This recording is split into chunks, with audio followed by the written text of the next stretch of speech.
Welcome back to the Old Charles. Today, we're diving into one of the most asked about coins in Canadian history. A coin that seems to defy logic, a coin that shouldn't exist, and a coin that has sparked countless dreams of hidden treasure. This is the story of the 1981 Canadian 2-cent piece. If you think you have one of these, you need to watch this entire video. We're going to uncover the truth behind its creation, the reality of its value, and I'm going to show you how to tell if yours is the real deal or a complete fake. Let's get into it. To understand why the 1981 2-cent coin is so fascinating, we have to go back. Way back. The 2-cent coin was one of Canada's very first original denominations, introduced all the way back in 1858. It featured a wreath on the reverse and Queen Victoria on the obverse. It was a workhorse of Canadian commerce. But as time went on, inflation did its thing. The purchasing power of 2 cents shrank, and the coin became less and less practical. So, after 1920, the Royal Canadian Mint officially stopped producing it. It was officially demonetized, meaning it lost its status as legal tender, decades ago. So, the official story is, the Canadian 2-cent coin died in 1920. It is a relic of the past. So, how on earth does one have a date of 1981 stamped on it? This is where the legend begins. The most common theory you'll hear online and at flea markets is that this is a mule. In numismatics, a mule is a coin struck from dies that were never intended to be paired together. The theory goes that in 1981, a worn-out obverse die for a 1-cent coin, the side with the Queen's portrait, somehow got paired with an ancient, forgotten reverse die for the 2-cent wreath. A mint worker, perhaps new or not paying attention, grabbed the wrong die, and a small number of these hybrid coins were struck and accidentally released into circulation. It's a fantastic story. It's the kind of error that coin collectors dream of. A genuine mule from the modern era? That would be worth an absolute fortune. We're talking tens of thousands, if not hundreds of thousands of dollars, but now, we have to introduce a dose of reality. The truth about this coin was uncovered and published all the way back in November 1979. In an article titled, "The so-called 1981 2 cents, the mystery was solved." This coin is not a mint error. It is not a mule. It is a fantasy piece created by a private mint, often for the souvenir and collectible market. Here's what happened. A private company acquired an original, authentic 1858 2-cent coin. They used it to create brand new dies. And then, they started striking replicas.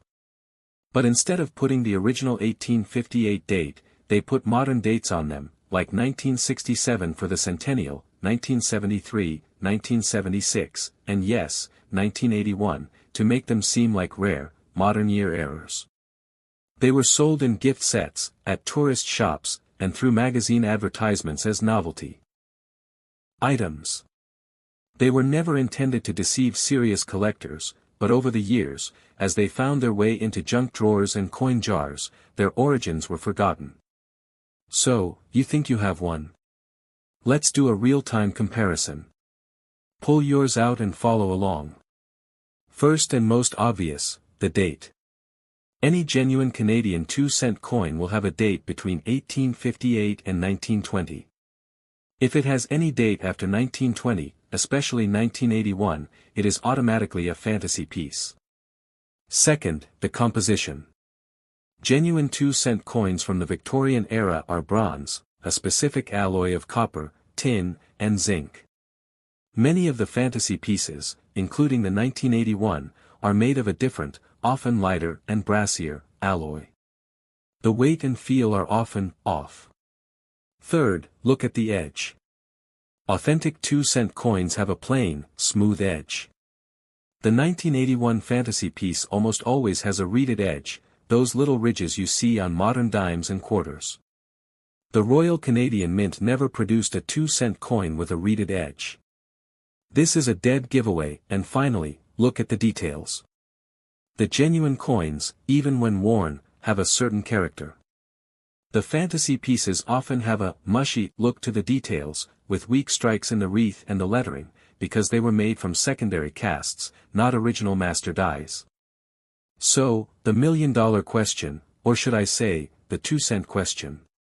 What is the 1981 Canadian 2-cent coin actually worth? As a piece of legal tender, it's worth zero. It was never official currency. As a collectible, its value is purely as a curiosity, a conversation piece. You can find these for sale on eBay, online coin stores, and at coin shows. In average, circulated condition, you're looking at a value of $2 to $5. I know. It's not the life-changing money you might have hoped for. A mint condition one in its original souvenir packaging might fetch $10 to $15, tops. Its value isn't in its metal or its rarity, but in its story as one of the most pervasive and misunderstood fantasy coins out there. And by the way, the 1981 isn't the only one. This same private mint produced these with many modern dates. If you find a 2-cent coin with 1967, 1973, 1976, or even 1992, you have the same thing, a privately made souvenir, not a rare mint error. So, the story of the 1981 2-cent coin is a story about myth, hope, and the importance of research. It's a fantastic piece to have in your collection precisely because of the story it tells. It's a lesson in numismatics, a warning to always verify before you get too excited, and a really cool item to show your friends. While it won't pay off your mortgage, it will pay off in knowledge. And in this hobby, knowledge is the most valuable currency of all. Want to hear from you, ***, did you have one of these? Did you think you'd struck it rich? Let me know in the comments below. And if you have another mysterious coin you'd like me to investigate, shout it out. Before Canadian Confederation in 1867, that would become Canada used a hodgepodge of currency. This included British coins, Spanish and Mexican, pieces of 8, and various bank and merchant tokens. There was no standardized, unified coinage. The most common small denomination tokens were the halfpenny and penny.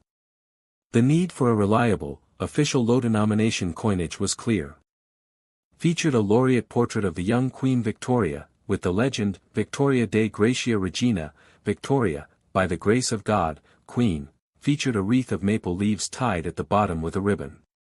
Inside the wreath was the denomination, 2 cents, and the date. The legend around it read, Province of Canada. This simple, elegant design is now iconic among Canadian coin collectors, composition *** bronze, 95% copper, 4% tin, 1% zinc. Weight *** 4.54 grams diameter *** 25.4 millimeters edge ** plain, smooth. The 2-cent coin was a workhorse of commerce. Its value was substantial enough at the time to be incredibly useful for everyday transactions that in 1867, the Dominion of Canada was formed. The coinage needed to reflect this new national identity. In 1876, the first Dominion of Canada coinage was released. The design of the 2-cent coin remained largely unchanged, with one major difference: the reverse legend was changed from Province of Canada to Canada. The portrait of Queen Victoria was updated periodically as she aged, moving from the young head to the Jubilee head in 1887 and finally to the old head in 1894. Throughout this period, the 2-cent coin continued to be minted regularly, but not always every year. Its production was dictated by the economic needs of the country. The fate of the 2-cent coin was sealed by a simple economic force: inflation. Over 60 years, the purchasing power of 2 cents had significantly diminished. What could be bought for 2 cents in 1858 required more money by the early 20th century. The coin became increasingly inconvenient. It was large and heavy for its low value. The 1-cent coin ** could handle most small transactions, making the 2-cent piece redundant. The last official circulation strike of the Canadian 2-cent coin was in 1920. The Royal Canadian Mint officially discontinued the denomination. It was later demonetized, meaning it was no longer considered legal tender. A few years later, in 1922, the small 5-cent coin, the nickel, was introduced, further cementing the new, streamlined decimal system that no longer had a place for the 2-cent piece. The story of the 2-cent coin was supposed to have ended in 1920. However, it experienced an unexpected and confusing resurgence half a century later. In the late 1970s, a private mint, not the Royal Canadian Mint, decided to create novelty souvenir items. They acquired a genuine 1858 2-cent coin and used it to